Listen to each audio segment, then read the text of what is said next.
Halo guys, ketemu lagi bersama saya Kariki di channel YouTube Bimbel Smart. Kali ini kita bahas materi fisika gelombang bunyi. Ini adalah simple konsepnya. Jadi saya akan bahas rumus-rumus dasar dari persamaan-persamaan yang akan kita pakai di gelombang bunyi. Ini adalah materi fisika SMA kelas 11 untuk kurikulum baru ya, atau kurikulum lama di fisika SMA kelas 12. Pastikan tonton dari awal sampai akhir, satu persatu rumus saya akan bahas. Semoga kalian semua bisa mengerti ya.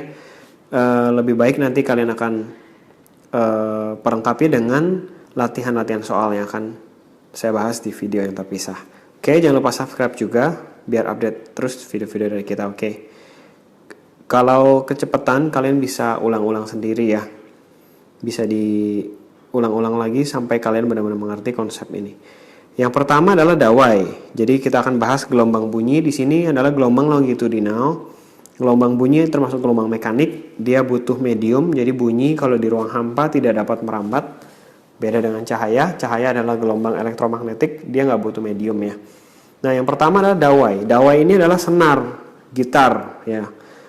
Paling umum atau paling gampang kalian jumpai adalah alat musik berupa gitar. Cepat rambat bunyi pada dawai atau pada gitar itu didefinisikan V sama dengan akar dari F per mu atau F kali L per M atau F dibagi rho kali A, di mana definisi V adalah cepat rambat gelombang bunyi pada dawai, itu satuannya meter per second. F adalah gaya tegangan kawatnya, kawat atau senarnya diberikan gaya berapa.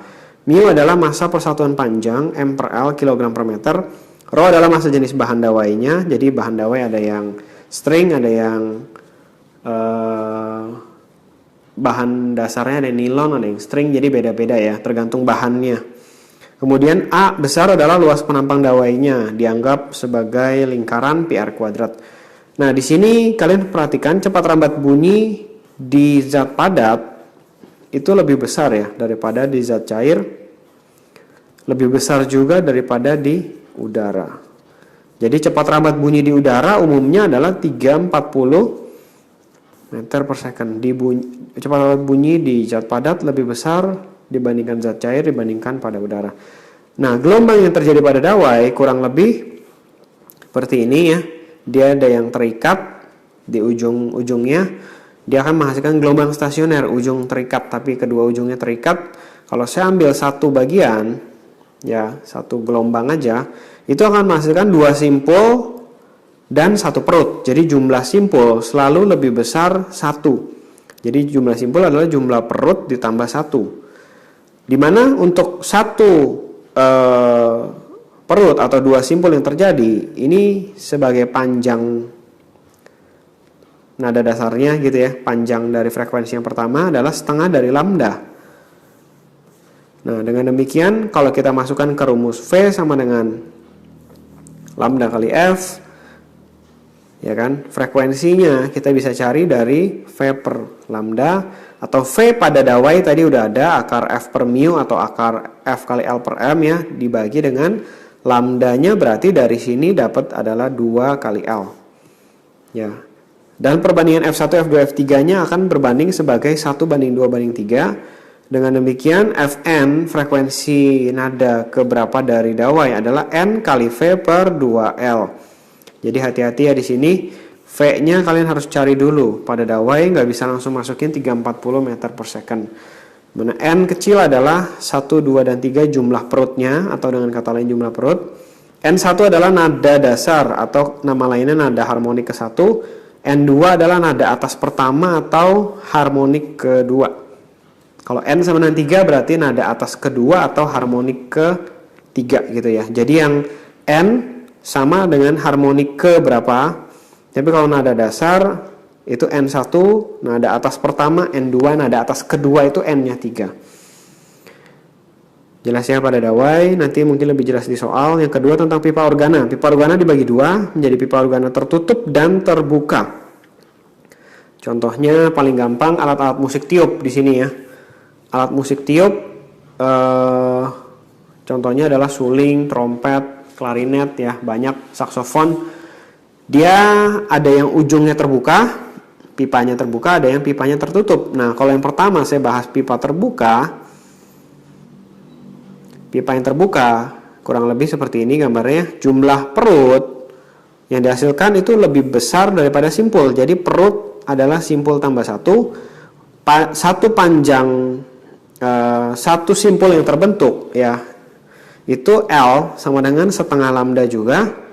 Jadi lambdanya adalah 2 kali L. Dengan demikian F-nya adalah V per lambda atau V per 2L. Nah, F1, F2, F3-nya juga perbanding 1 banding 2 banding 3. Jadi ini sama persis dengan dawai, ya kan? Sama dengan dawai. Fn-nya pipa organa terbuka sama dengan Fn-nya dawai. Nah, N sama persis sama dawai tadi ya. Kalau N sama dengan 1 berarti frekuensi nada dasar atau harmonik ke-1, atau N sama dengan 2 nada atas pertama atau frekuensi harmonik kedua, dan seterusnya. Dan N ini menyatakan jumlah simpul. Yang kedua, pipa organa tertutup. Ya, pipa organa tertutup, salah satu ujungnya tertutup menghasilkan perut dan simpul yang sama banyak ya, di mana L untuk satu simpul atau satu perut adalah 1/4 lambda, sehingga lambdanya adalah 4L ya. Kalau kalian pindah ruas, jumlah simpul sama dengan jumlah perut, frekuensinya adalah V per lambda atau V per 4L. Nah, di sini F1 banding F2 banding F3-nya adalah 1 banding 3 banding 5. Dia kelipatan bilangan ganjil ya.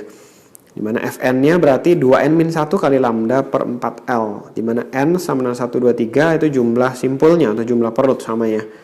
F1 nada dasar, F2 nada atas pertama, dan seterusnya.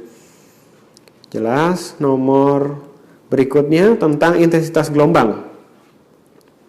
Nah, intensitas gelombang itu lambangnya I besar ya. Ini adalah menyatakan energi sebenarnya. Intensitas itu adalah energinya gelombang. Ya, di mana energi gelombang ini atau intensitasnya sebanding dengan frekuensi dan berbanding terbalik dengan jaraknya atau jari-jarinya. Dan dia juga sebanding dengan amplitudo di kuadrat ya. Nah, rumus intensitas adalah P per A, daya per luas, ya kan? Daya gelombang dibagi dengan luasnya. Nah, dianggap sebagai bola, luasnya jadi 4πr kuadrat. Jadi gelombang kalau menghasilkan bunyi, bunyi kalau dihasilkan dari sumber bunyi itu berupa menghasilkan gelombang sekelilingnya. Jadi seperti bola gitu ya, luas permukaannya 4πr kuadrat.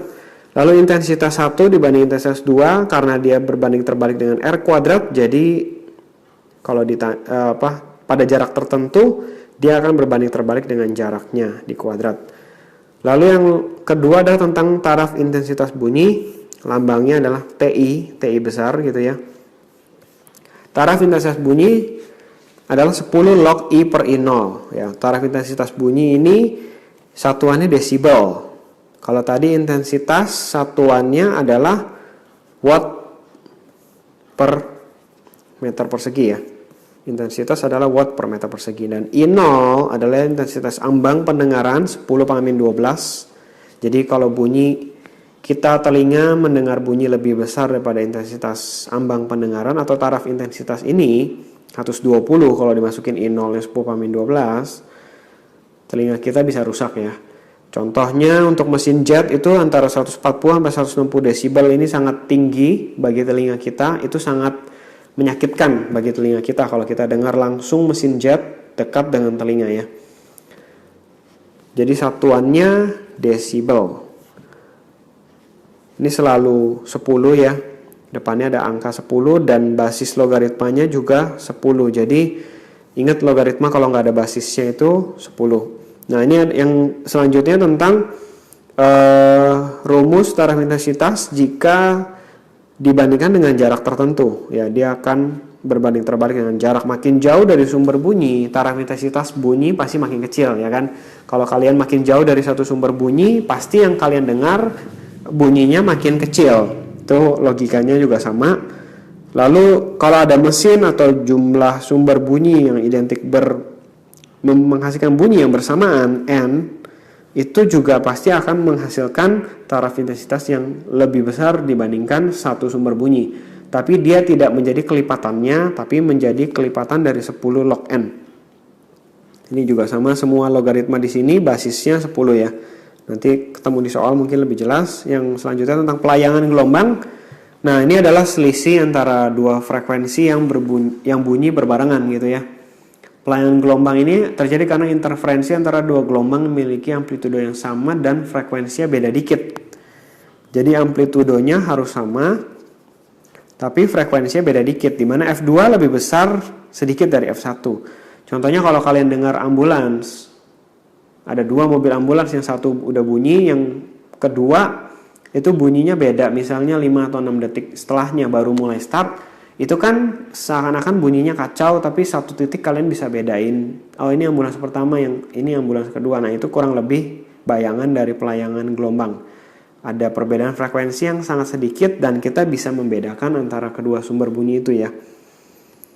Selanjutnya yang terakhir tentang efek Doppler, tentang bunyi. Rumusnya gampang ya, Fp sama dengan V plus minus Vp per V plus minus Vs kali Fs, dimana definisi masing-masingnya udah ada.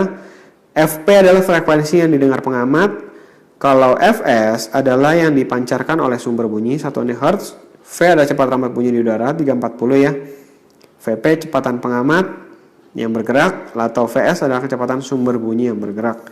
Nah, saya kasih contoh 4 kasus di sini, berarti ada 4 kemungkinan antara P dan S. Yang pertama, pendengar mendekati sumber. Sumber juga mendekati pendengar. Nah, ini rumusnya berarti Fp sama dengan, karena pendengar mendekati sumber, pasti akan makin keras ya kan. Maka yang di atas tambah.